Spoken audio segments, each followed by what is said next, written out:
Hi, thanks everybody for coming to the last breakout session slot of the day. I know it's been a long day, so we're glad you're here. I'm Julia Wester, and I'm an improvement coach at Leankit. I get the pleasure of working with Dominica every day. And I help people take the crazy out of work. And I'm Troy Magennis. I run a small math consulting business, so I don't do much work. All right, we're just going to start talking about the different types of analytics that there are, because there's a lot of there's a lot of confusion out there. You hear about big data and statistics and stuff like that. Now, essentially, I'm dressed in statistical attire. If I was in big data, I'd have a MacBook and I'd have a turtleneck top. Okay, there's a lot of different types of statistics and analytics you can do. Now, we're going to just give you our definition of them here, just so you understand where we're coming from. Because we hear a lot about metrics and we hear a lot about statistics, but what we're trying to do is get you to understand the different styles so you can make a choice about which one to apply and when.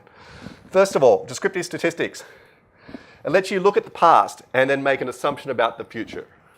So it's saying that even though we can't say, or your insurance company can't say exactly when you will die, they can tell that people like you commonly die at a certain age depending on certain factors. How do they determine those factors? Well, that's where they look at big data. That's where they look at historically starting to subdivide the whole population to work out what factors put you at higher risk than others.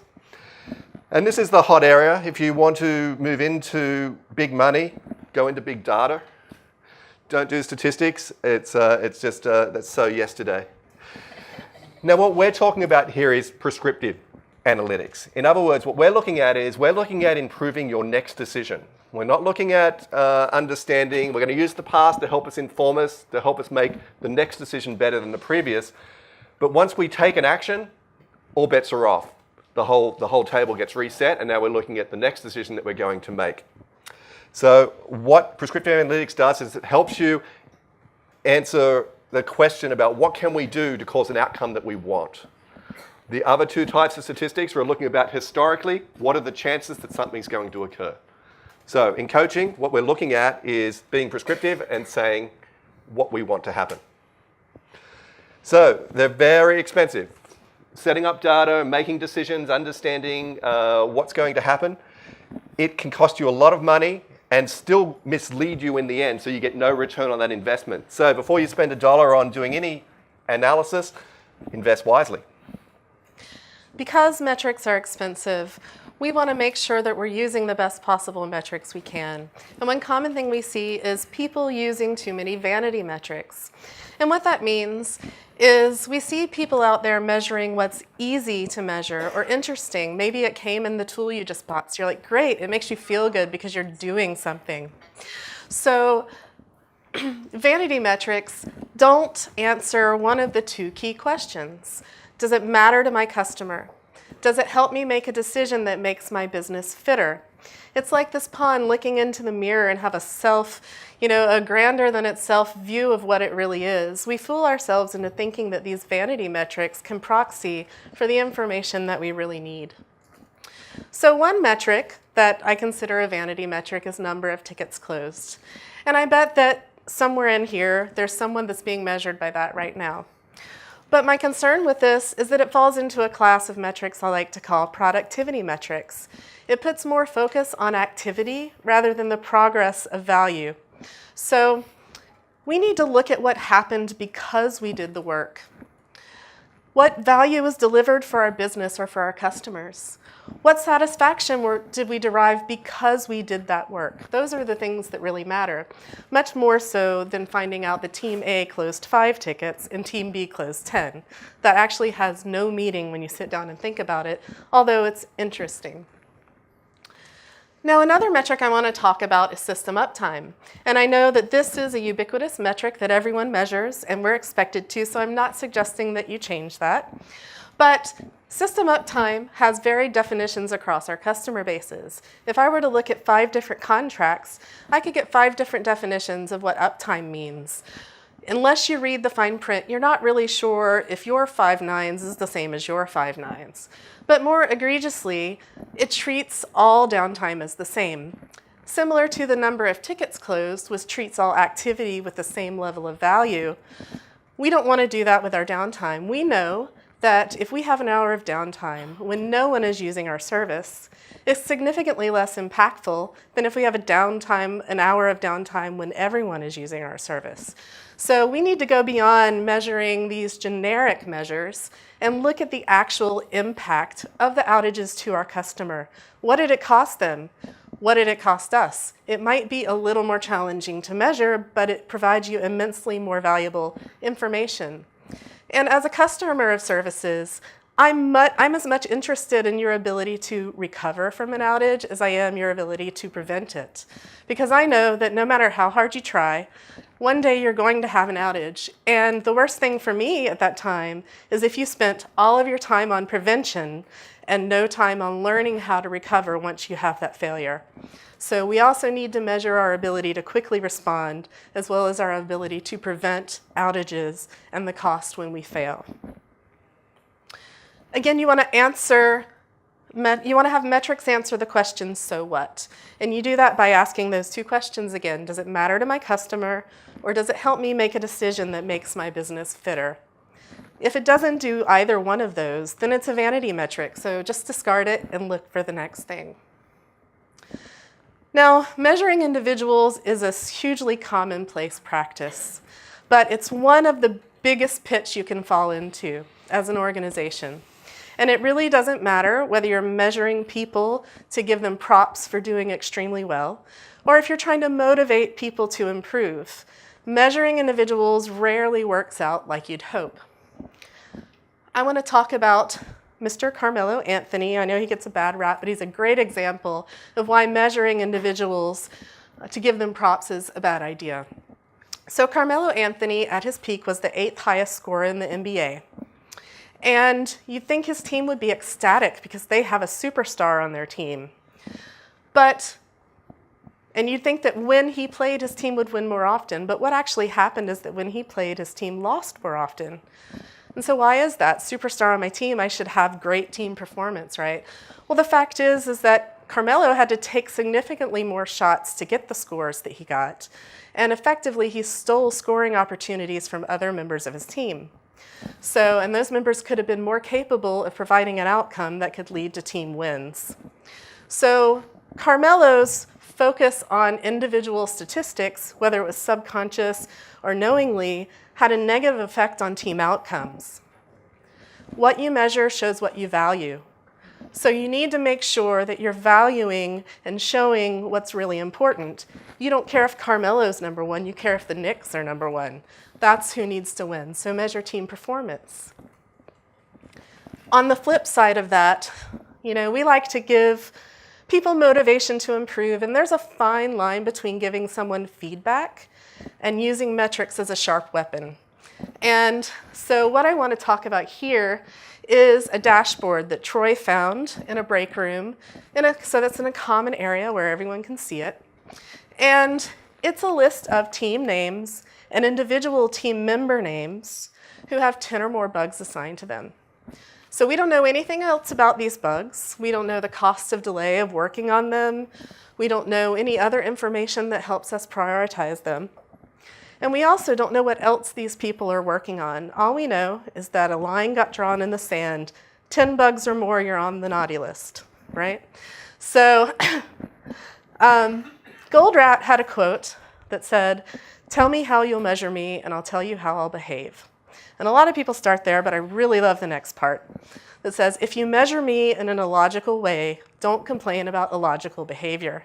So Troy, what did people do as a result of that dashboard? Yeah, what happens is over time they did nothing else to change the actual underlying problem. So all they really changed was how the data was collected.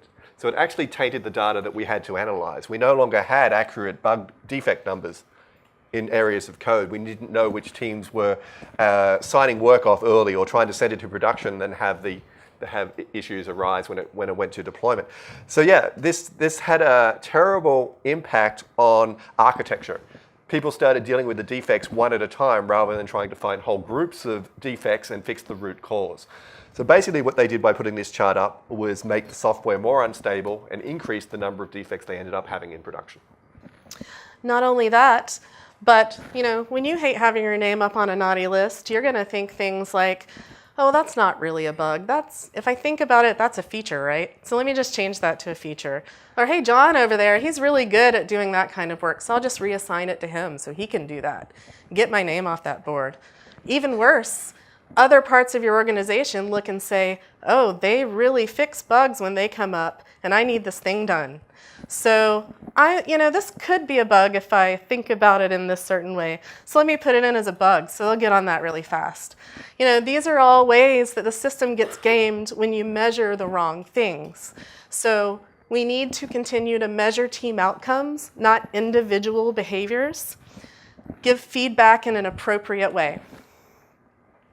Now, I want to talk about balance a little bit before I hand it over to Troy for the rest of the presentation, and I want to do that by talking about restaurant tables. So when I go sit down at a restaurant table, one of my biggest pet peeves if it's wobbly, right? It's super frustrating. Every time you make a move, you have this reaction, and you have no idea when that's, because you forget between the times it moves every time you move. And if I encountered that every time I went to a restaurant, I would probably go to a different restaurant if I could. Right? So businesses have a similar need for balance. The key is to find the pillars that you need to be concerned with.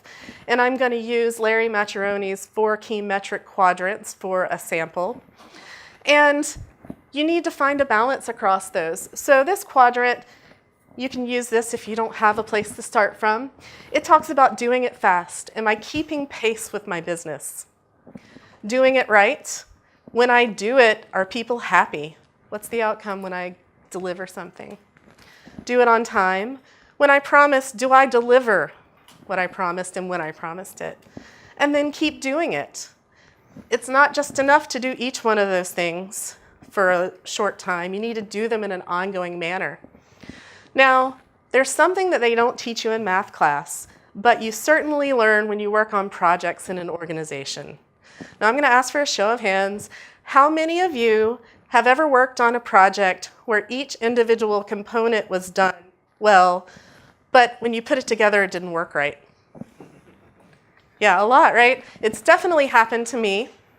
So there's this dark matter or glue or whatever we want to call it that you can't easily articulate in a project plan, but we know it needs to be done. And I like to think of this 4th quadrant as that concept. It's not just enough to do it fast and to have those skills, or do it right, or do it on time. We need to figure out what skills we need and cultivate those to do them all at the same time, and then to do them in an ongoing manner. And then once we do that, we have to keep the quadrant balanced so we're not like that wobbly table. And coaching can really come in when you need to understand how to effectively tweak one quadrant without gutting another. That every action has an equal and opposite reaction. We have to sort of manage that.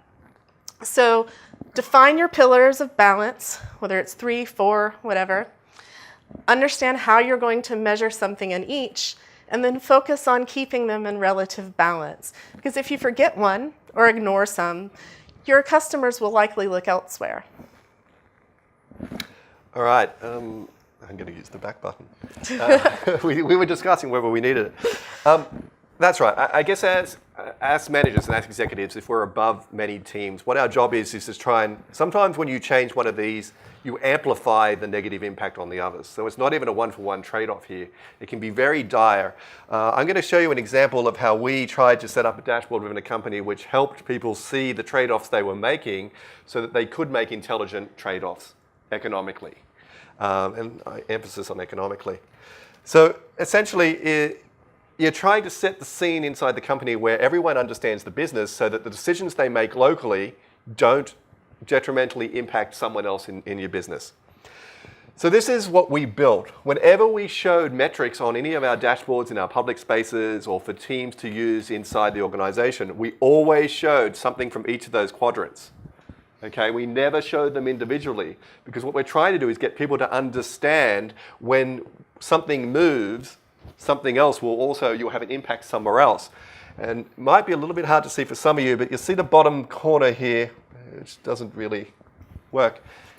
Exhibit A, dark green, bottom corner, throughput. you'll sort of see it was going along roughly around about sort of 22 pieces of work per week. And then we put that dashboard up in the lunchrooms. See the drop to 1, 1, 4, 13, 2, 2, 2. So by putting the dashboard up to sort of say we're tough on quality, what we did is stop the company delivering value work. The light green line in the background was the number of defects teams were delivering over time. So what happened was just the sheer fact of reporting a metric that was easy to capture had a very detrimental effect on business delivery throughput. This is what you're looking for. You're trying to help your teams understand that it's not good to overemphasize any one of these. You want to trade something you're excellent for something you're not trending as well as your peers in. Context matters, right? So it doesn't matter what the individual number is, it matters how you compare to the rest of the company. So we converted that bugs, rather than just a number of 10, we converted it to the number of days it would take all developers in the team to get to 0 defects. It made it personal for the team. It set the team the target that before you take on any new business work, look at how much you have in debt lying around that you could burn down and make a decision as a team whether you should burn that down early. You've got some others there, responsiveness, but again, we're trying to soften the colors. This is informational. It's not meant to say red and green. We don't want to sort of evoke a emotional sort of fight or flight response based on color. So we made everything a nice soft shade of pastel, and it matters. So that was it. Bugs, we made it personal to the team, the number of team members down to 0.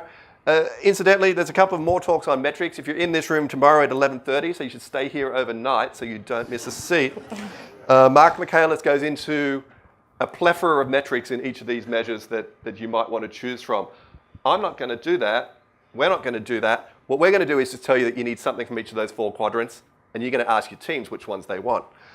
So this was ours: bugs, responsiveness, cycle time, how quickly they fix things, throughput, how fast they were getting through work and defects, and predictability.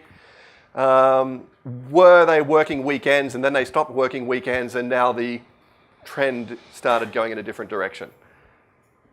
Everything needs to be aligned on the date axis. This is the team view. The team would use this during retrospectives or ops meetings.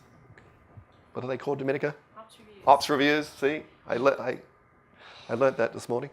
And what you're trying to get the team to do is trade something they're best at for something that they want to improve. And this is the way we did that. What we did at another level where the rest of the company could see is we removed the axis, so there's no numbers on this chart at all. The orange line is your team, not your team, their team. And the gray line is everyone else in the company in the same context. So we're helping the team see their trend over time against all of their peers.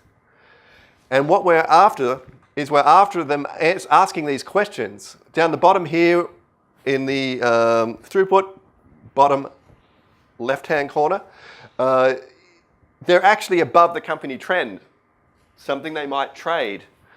On the right-hand side, you sort of see they started better than the company trend, but they're starting to cross the company. Might be something that we might be able to trade some of that good throughput for. And the predictability, they're an outlier. They're almost the worst in the company. So we're helping them come up with some coaching advice. What we would do then is up on the top coaching list, we would give them 3 pre-canned coaching responses for saying teams in your situation often found these things helped. So the coaching advice was synchronized to the trend balance against the rest of the company. And then we just leave it to the team to choose what they want to do. Again, they get immediate response. Next sort of sprint, next couple of weeks, next ops review, they get to see it all again, and they get to see it real time. So that's what we're after. We're after just trading something good for something we're not so good at, and we're just doing trends. And now we're just showing off. So what we also wanted to do as an industry, this company is particularly into data visualization. You can say their name. This is Tableau Software. This is their development teams. And what we wanted to show in the story was the fact that we wanted to give them a little tool where they could look at all the defects that they closed and all the defects they had and see where it goes. Do you want to do the slide? No, you're good. And we made the colors just look like a ball of lint out of your pocket on the right-hand side, because that was not really defects which actually were fixed. It was just process noise. So we wanted to show it as process noise. And what we found just by putting this up with no instructions is that people were just sort of enticed to sort of hover their mouse over these little bubbles and sort of see which ones were big and small, and then they would start sort of discussing root causes in clusters. And then to help them do that, we started sort of doing some text analysis on the bugs and the defects and sort of trying to put them into big, small, and medium buckets based on just the text in the bug description, so we could see, and the teams could see, if it was a certain unstable environment which was causing most of the defects. There we go. So if we were to distill this talk into 5 top takeaways, it would be these. Keep your metrics inventory small. You guys are in ops, you know inventory incurs cost, right? So keep it small. Measure valuable outcomes, not individuals, so that you can achieve the goals that you really have.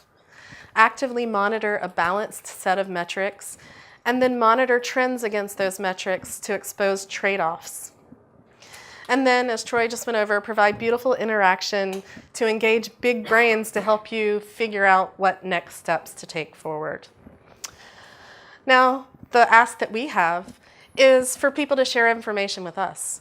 What set of metrics are you guys using, and why are you using those? And that'll tell us a lot about what's going on with you. So does anybody have any questions for us? Questions? I'll shut up. Customer engagement. How do you successfully measure that? It's a great question. So the question was customer engagement. How the hell do you measure that? There's a lot of metrics which are you get after the fact. So measuring it's not a real problem. I mean, often you get surveys, and certain companies aren't afraid to call in. So, but it's a bit late. If there's one metric, if there's one ask that I find I'm always at a loss at chasing, it's the quality aspect. I can't find a good leading indicator for quality. The one I'm most looking at as an advantage there is a lot of companies have feature flags, and I'm finding that when you get a group of people and they have to agree whether to turn a feature flag on or off, that's correlating very closely to customer satisfaction. Because I think if you can get the team who built it to agree that it should be switched on in production, then you've done a survey of people, informed people, that this feature is actually ready to go. So I can find out afterwards by survey and customer satisfaction sort of scores. Trying to find a way to bring that earlier is a challenge which we would love your help with. Great question. Why not try experimentation? Just do it with some of your do something with some of your customers and something else with some of the rest, and see which one does better. Yeah, so like A/B testing and seeing what results in higher conversions. And that would be a lagging indicator as well. It's lagging, and there's investment in it too. And while you're running that experiment, you're not running another. So I agree with you, it's the right choice sometimes. There you go. That's right. Anything else? One over here, Dominica. Oh, second row is... It's hot today. Any recommendations on how to get executives away from Vanity Metrics? Yeah, I mean, so it's all in asking them to tell you what they think that really means. I had a situation where the director of business ops and IT at F5 Networks, where I worked before I worked at Leankit, he wanted to know how many enhancements each development team got done in a sprint. And I said, okay, so I tell you 35. What does that mean to you? Can you tell anything from 35? What about 30? You know, it's making them think to the next step, and they will figure that out themselves in almost every case. Because they're like, yeah, you're right, 35 really doesn't tell me anything. You know, so start measuring them by Vanity Metrics, start putting up number of restroom breaks for the executives. Yeah, and if you can get them there without making them feel stupid along the way, then that's really going to, help with that. Sometimes it's great being a consultant and not an employee. Yeah. Although if you want to get hired back, you still have to make them not I feel mentioned stupid. I'm in maths, I'm not being hired back. Yeah, listen, this is a big area. The things I also want you to look at, probabilistic forecasting. Start helping your executives understand there is no one right answer to any of these metrics. Every one of these metrics over time changes just based on the work that you choose to pull in the direction that the company goes. Most of the value metrics are outside your company's control. Your competitors call the shots as to what they're going to do when they change the value proposition for the features in your backlog. This is an area which we need to get good at, and I guess we're here to help. Yeah. And so Troy mentioned a talk tomorrow that you might want to go to. I also want to point out Domenica's talk at 3:35, same time, same bat channel, same place. Same room. Yeah. Stay in the room. Camp here. Right. So she's going to talk a lot about the shape of uncertainty and talk more about those probabilistic kinds of metrics. So tune in. And thank you so much. Thank you for coming. Thanks, everyone.